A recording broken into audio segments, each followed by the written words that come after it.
GFM's TV.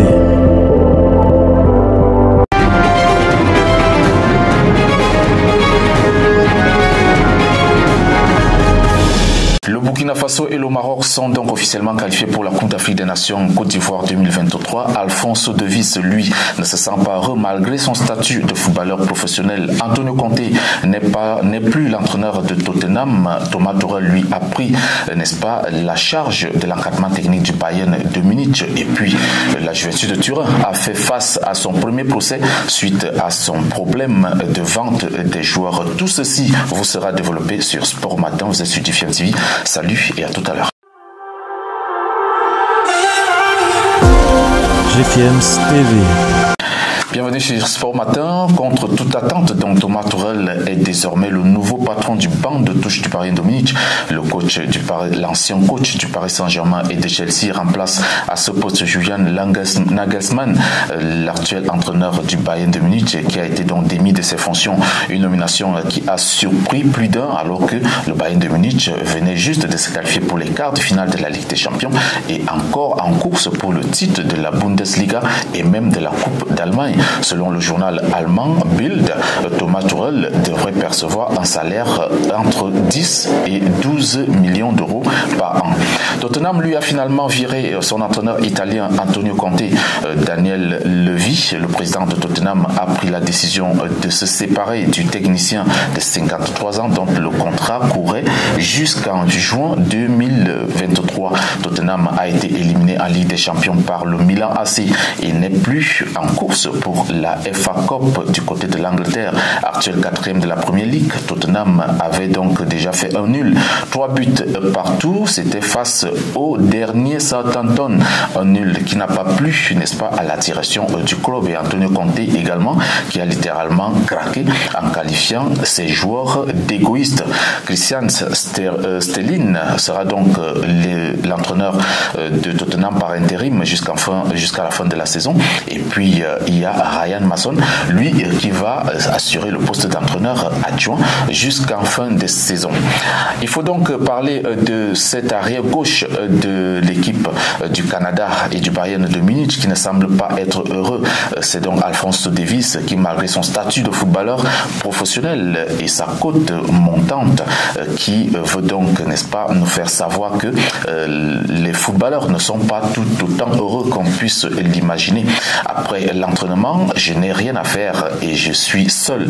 Ma famille est au Canada et ma petite amie est du côté de Monaco. J'ai 5 amis et quand je finis l'entraînement, ils travaillent encore. C'est donc exprimé Alphonso Davies qui se sent triste et qui se sent seul, qui se sent donc, n'est-ce pas, un tout petit peu abandonné. Vous savez, c'est toujours important d'avoir du monde autour de soi. On va aller du côté de l'Italie pour parler de cette première audience du procès de la Juventus de Turin qui a été reporté au mois de mai prochain, donc plus précisément le 10 mai, mise en cause donc pour les cas de fraude comptable autour des transferts des joueurs entre 2018 et 2021. C'est ce lundi que la première audience a eu lieu avec juste quelques minutes de durée. Le juge Marco Pico a intervenu après qu'un groupe d'actionnaires a pris à part les représentants des Bianconeri.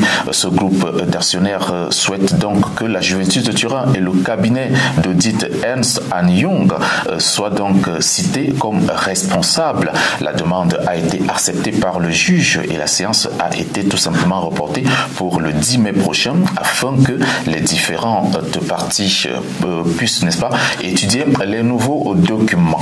On va parler de la Coupe d'Afrique des Nations 2023. Les éliminatoires de cette compétition qui se jouera donc du côté de la Côte d'Ivoire se poursuivent avec les matchs comptant pour la quatrième journée de ces éliminatoires. On peut noter la qualification du Maroc. Le Maroc qui, suite au match nul de l'Afrique du Sud, 2 buts partout face au Libéria, se qualifie donc. Les Lions de l'Atlas qui avaient déjà battu les Bafana 1-0 profitent de la suspension du Zimbabwe pour obtenir leur ticket, étant déjà certains de terminer terminé parmi les 2 premiers de leur groupe. Parlons aussi du Nigeria qui est en danger dans le groupe A, battu par la Guinée-Bissau 1-0. Les Super Eagles de Victor Osimhen occupent la 2e place avec 6 points.